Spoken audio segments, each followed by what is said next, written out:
Welcome back, everybody. Welcome back to the Canyon. Welcome back to another Junkview installment. And this one had to be, because I have a soft spot for a number of things.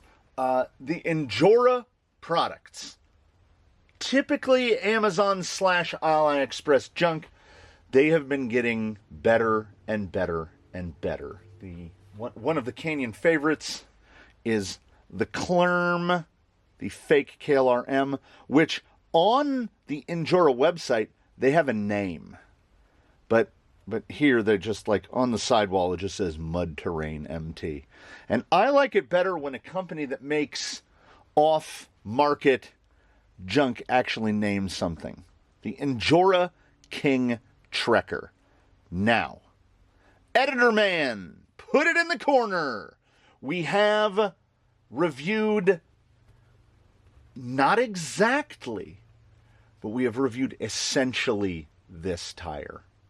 It is another tire in the long line of, look at me, I'm almost a Trepador. Right? If you've got these little eyebrows in the middle, you're pretty much a Trepador. But this isn't a Trepador. I mean, if we're truthful about it, we have a very similar tread block pattern here. And 465, I love a 465. They're a little skinny.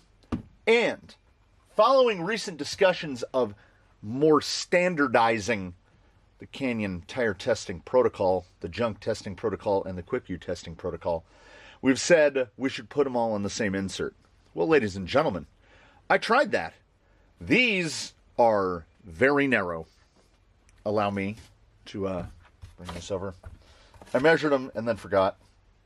43 millimeters wide, and you will note a lot of that is the extremely prominent side lug, which was featured in the review of a few months ago.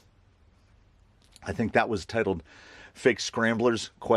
Because I didn't know what else they were. They're Trepador-ish, but the Trepador certainly doesn't have this prominent of a side lug. So with this much side lug prominence and a measured width on the jig of 43, I think the actual carcass width, we're about 38 millimeters. So this is a skinny tire. This is a tire skinny on par with like an Element Pin Seeker. So I tried to fit a Canyon Custom in there.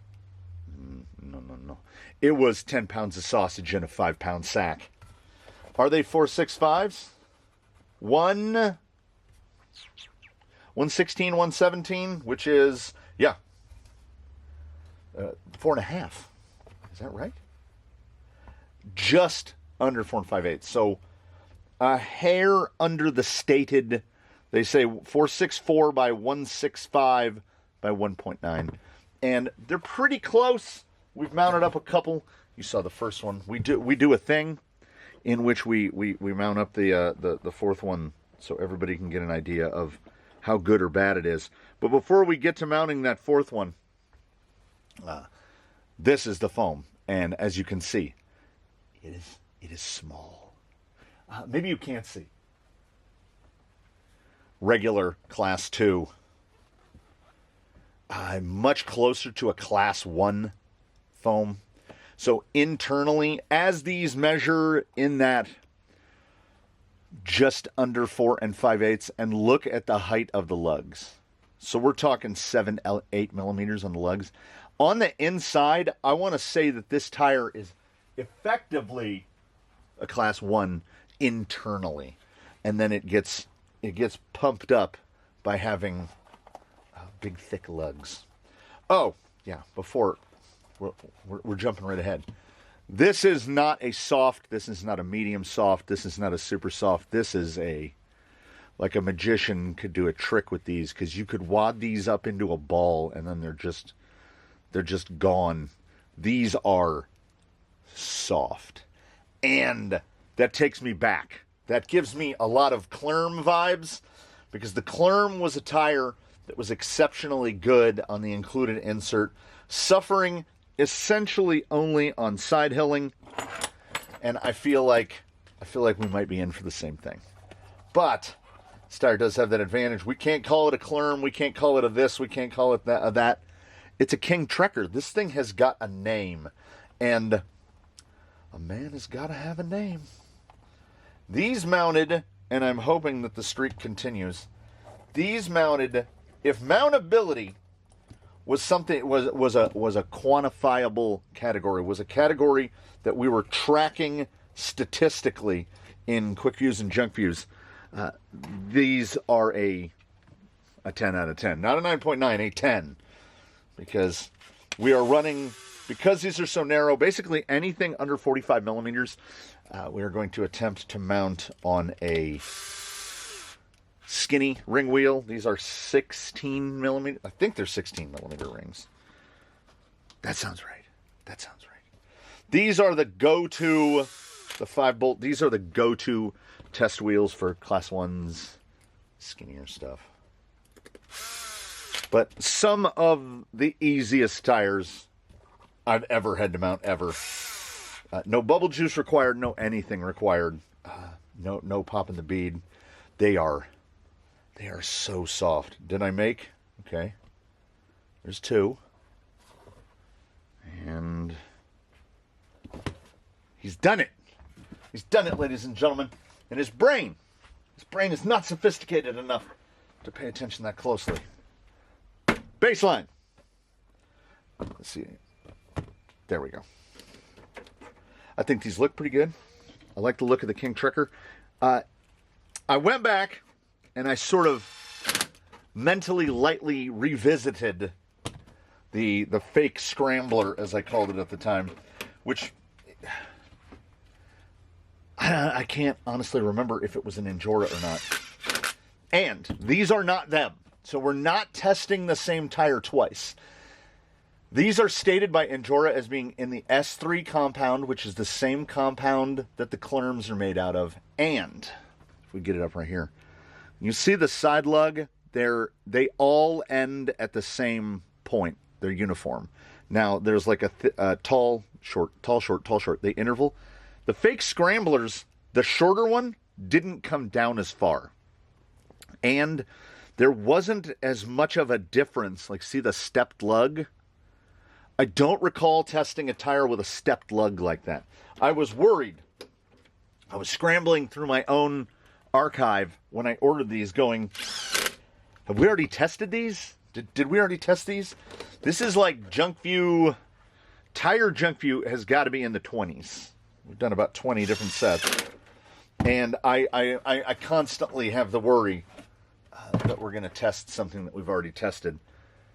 That size, I love that size. We sacrifice a little bit in terms of ground clearance, but it fills a wheel well, and then that skinniness. I don't think we're going to have any sort of rubbing issues. I think what we are going to have is side hill issues. Forward drive on these should be amazing. I've got the sheets. Get a fresh Junkview sheet out, put it on the little board. Injora King Trekkers. How are they going to do? This is another one of those becoming increasingly less rare instances where the drive from shop to course didn't really particularly reveal anything. They tracked straight. They looked fine. They didn't really pick up too much material. But they are a small tire with big lugs, a big lug small tire, so there's not as much. We're getting a lot more PSI as our surface contact is not as big as it would be with other tires. Kind of make or break here right off the bat.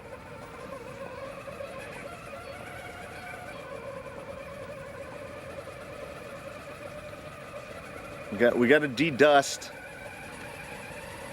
They're cleaning off a little bit. Okay, I'll try maneuvering around this way.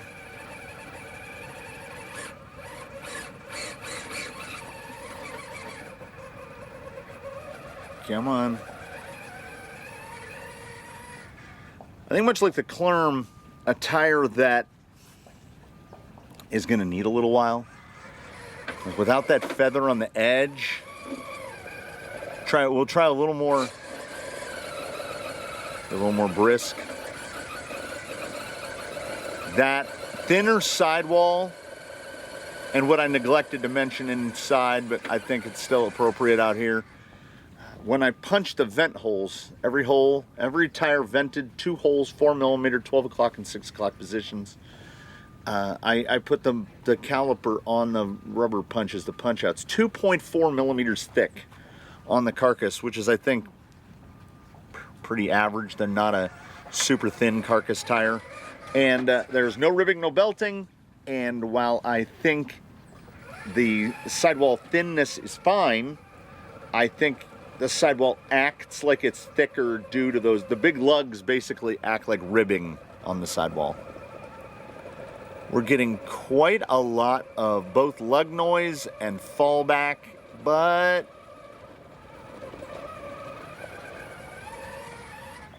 it's not terrible. It's not terrible. I'm spending a little more time than I ordinarily would, but I really want to see. You got this guy. There it is. Yeah, it is both heartening and frightening simultaneously to see a tire improve in its traction profile over the span of 2 minutes. We'll see how the breakover is on these little squishy foams.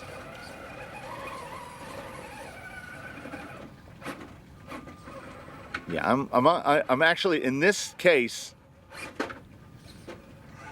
I'm feeling the shorter height, and the rears are smushing down enough. This is we're very much in the same territory we were with the fake KLR-Ms, which is Injora, for whatever reason. I love the height of this tire. I love this 465 that's actually like in between a 455 and a 465. But for whatever reason, they keep making their tires too skinny. Carcass on this tire, what did I say, 38mm wide? This tire should be 5mm wider than that, or maybe a little more, because then we will be able to just put a foam in it, for one thing. So we're kind of stuck with that included foam. And unlike other situations right along here, where by this point certainly I would either mentally or audibly be saying, I have a number, I don't have a number. The forward drive is there, certainly. So here's what we'll do. Okay, it's there. This isn't a 9.5. It's also not hopeless. We can go. We can climb. We made over the beam. So here's what we'll do. We're going to combine this ascent right here. Now, tell me that isn't better than what we saw like 4 minutes ago. It's crazy. I do have a number now. And that number is sort of fluid, because we're going to go through the junk protocol, and then I'm going to hit that same exact line again. And if it improves just a little bit, I'll bump it up 1/4 of a point. Right now, that's an 8.6 on forward drive, because it is doing well. It's just not doing well enough. So it has the opportunity to kind of manipulate its own score. Based on a performance at Slick Rock that I would best classify as inconsistent, I have no predictions here. How about through that? Okay, that was nice. That exhibited more forward drive than we saw in any of the attempts at Slick Rock. Some traction hop. Directionality, positionability feels pretty good. It's a shades of Predator Trencher in its sort of unpredictability. I'm still watching it kick dust.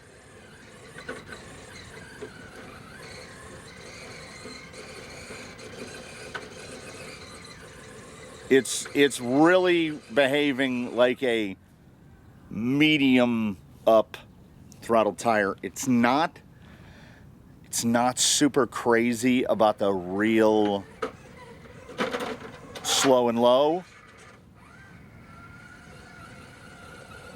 Hoping I'll get the handle on it a little better. Quite a lot of dust coming off. Yeah, it likes little mini bumps everywhere. That was all right. That was all right.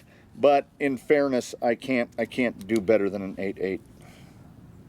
So that's where we are. A little double snowman. The 8.8 at Daphne's. Not bad. Not the most grip. Not the most absolute forward drive, but we can work with it. I don't expect any miracles on the side hill. It's a very Clerm feel. Yeah.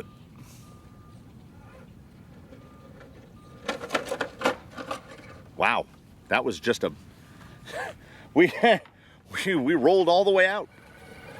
They are so squishy, and it does make me wonder. Oh, they slurve over so much. It makes me wonder, does it need a firmer insert, or similar to the situation with the Clerm, the fake KLRM has never been as good on any insert as it was with the single stage foams that it came with. And the performance of this is so similar. I wonder that might also be the case here. And it is a tire of juxtapose. That was excellent through yellows there at the end.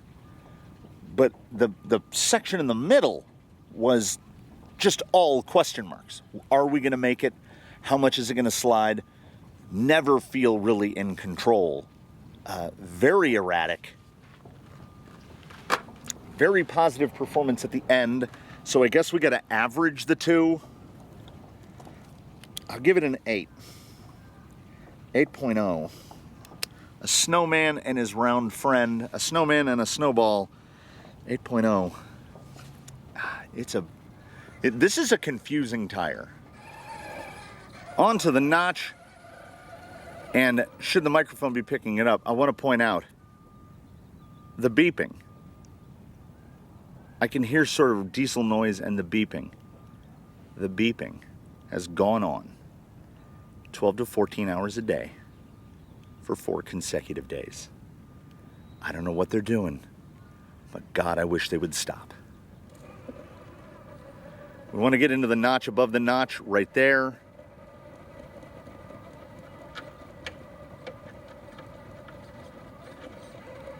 I think we've got is it the bumper? No.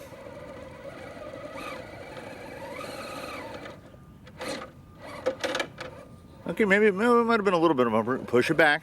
A little Roberto there. Ooh. That was sort of the most positionable that I've felt with it so far. Like, that felt reasonably in control. But now I feel like that 8.6 on forward drive is a little high. I'll go the same. 8.6 at the notch. That felt pretty good. I think I might have been a little mechanically bound there through part of it. Can't blame the tire for that. On to dead limit for Daphne's third. We'll see how well the Trekkers, the King Trekkers, do here. Okay, nice there. Oh, that started off really good and then got kind of in the middle. Like, it went score, and then we were sitting up there, and then the score was like ba-doop, ba-doop, ba-doop, ba-doop, ba-doop, ba-doop, and fell down to where we are now. So there, I would say there's a half a point to be gained or lost here on the quote-unquote soft side. depending on what we can do with it.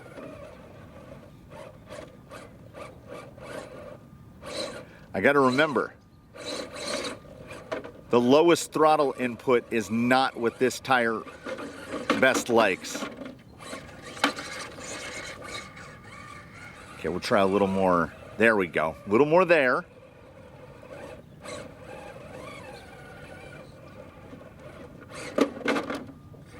Now, it's just, regardless of what sort of input I try to put into it, we're coming out in the same spot. Oh, prove me wrong.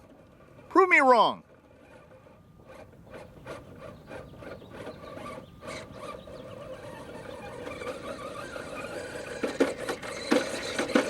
No. No wrong proving was done. 8.1. It's like positives and negatives. And you gotta remember, we got a pretty low height here. What do we got?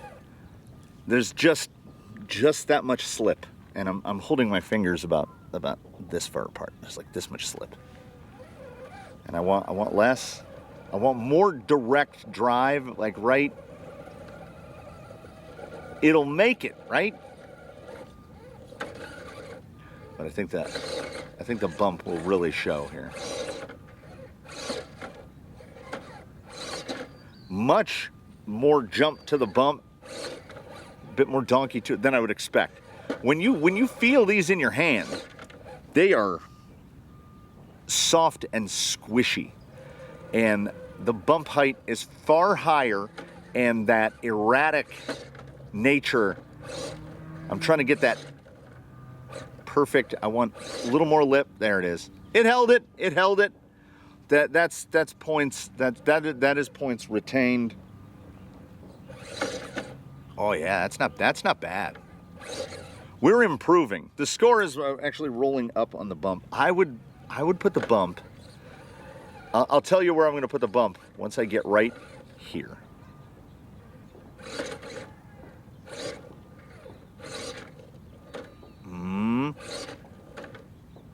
See what I'm saying? Try doubling it. You're not going to get higher than an 8.5.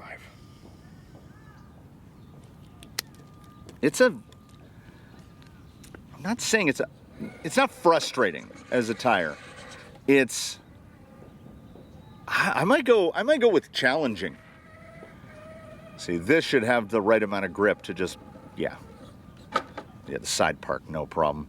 Ordinarily, steer towards the ground, full throttle, nothing. Steer up, reverse.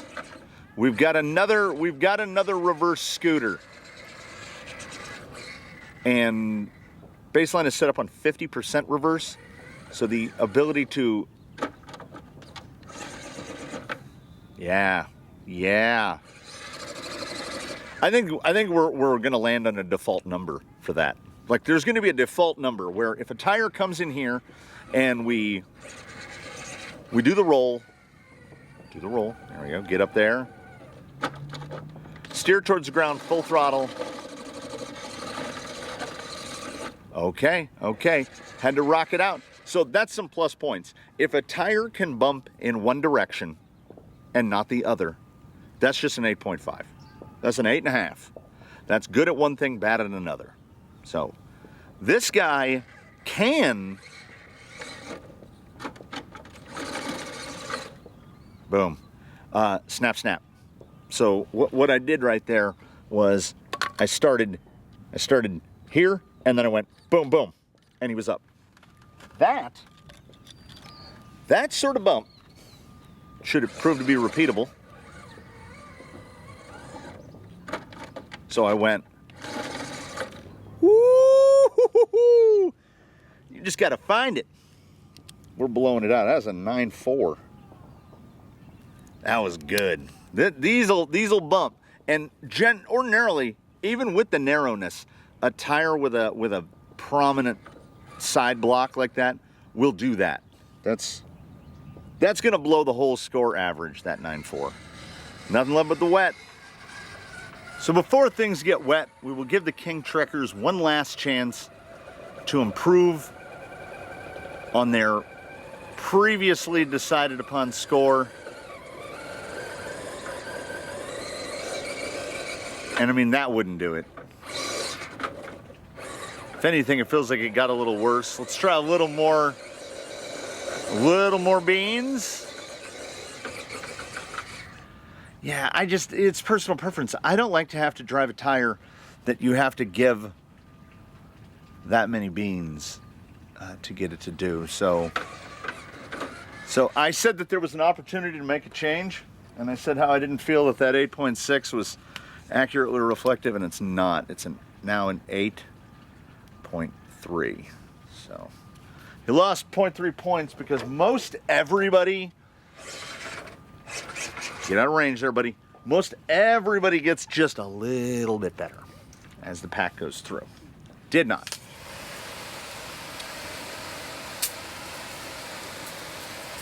It dries out so fast. I got to remember to put a little more water on it than usual. So it's, how long does concrete actually take to fully cure? That is the question.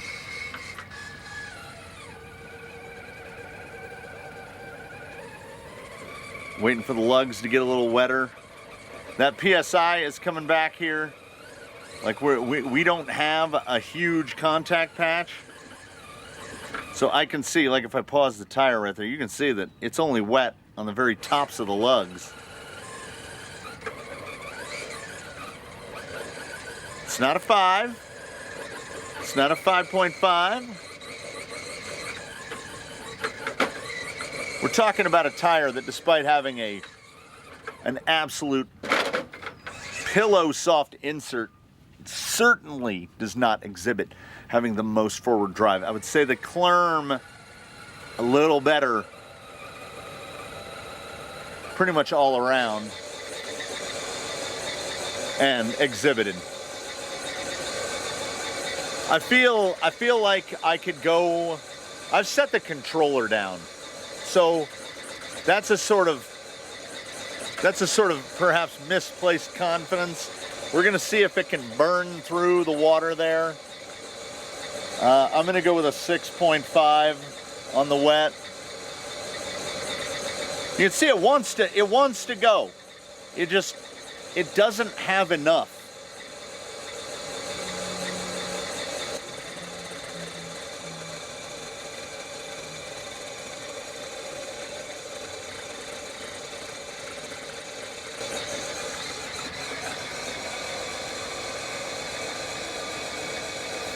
And we did a little thing there, but it hooked the nose end. I'm just doing math here.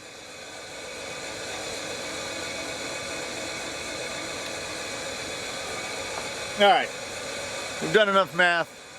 We've done enough anti-ASMR. The 9.4 on the self-right and the 6.5 in the wet did what I would call effectively canceling each other out.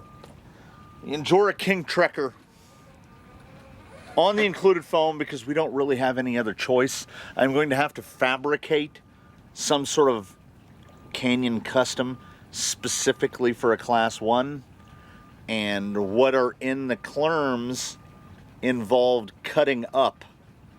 Like, they're fully custom. They only fit those tires. So these tires are almost the same size, but not quite. So we are effectively right back where we started. Those scores canceling each other out. It was an aggregate. It was 66.2. 8 factors tested. That's 8.275, aka 8.3. We round up a little here. I think 8.3 is pretty accurate. I wouldn't take it over a Clerm. It is in the top. I would put this in the top 5. I think it's 5th. If we were breaking down Junkview tires, Mix Racing Fusk, the fake Tusk, at number 1. Second place goes to the almost impossible to find now fake Approach, which is right there in second. I want to say Clerm in third. Would I put these 4th and not 5th? Yeah, why not? King Trekker 4th on the mentally scored Junkview breakdown. I think it's a fair 4th. I think 8.3 is a pretty fair score. And the problem with all tire Junkviews is this. We've tested the Fusk. It's really good. It is better than a lot of tires that cost a lot more. And I still get emails from AliExpress about the Fusk for like $17.50 a set, which is cuckoo. They work on the included foam, they work on other foams. The Fusk has, and mixed racing, who would have thought, has kind of become is the new standard for a Junkview tire. And these don't meet that. This will also give you an opportunity, should you not be familiar with the format, you can go back and watch the quick view for the Cross RC Blackrock, which scored a reasonably similar score to the King Trekker. But a Junkview score and a quick view score are two completely different things. We are more thorough and more strict when it comes to a tire that is $50, $60, $70 a set versus a set of tires like what is before you. I think these were $26 after tax and everything. So sub 25. We look for sub 25 for Junkview tires. This is a Junkview tire. It's not the best one. And sadly, in the Junkview tires, if you're not the best one, there's really not a lot of point. Just get the other ones. There's a convenience. You can pick these up on Amazon. Would I take these over the Clerm, the fake KLR? No. I think that third place is still pretty solidified right above. They're both limited. I think if we gave this tire a firm insert, I think it would suffer the same problems that the Clerm does, which is it sits on the tire rack. There are tires that are better for the same money, and that's the death knell. So, King Trekker, God bless you. Injora, still getting better. This is by no means a flailing, terrible Amazon tire. This is an 8.3 in Junkview, which is not bad. It's not amazing. It's not world-shattering, but it's also 25 bucks. And I imagine that in mud, these might do every bit as well as KLRMs. You might like the look of these better.